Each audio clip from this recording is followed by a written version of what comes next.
আমাদের দেশ রাগ প্রধান দেশ। সঙ্গীতের নানা কিছু নিয়ে মেতে থাকে সবাই।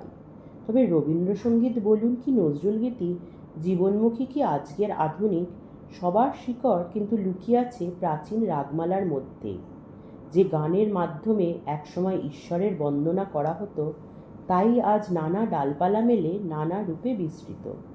কিন্তু শিকড়কে কি ভুলে থাকা যায়? সেই শিকড়কেই আজ প্রণাম জানাচ্ছে হীরকের কন্যে ঐশী, গোবিন্দ আরাধনা নৃত্যের মাধ্যমে।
भुजंगेश अंग विभूति छाया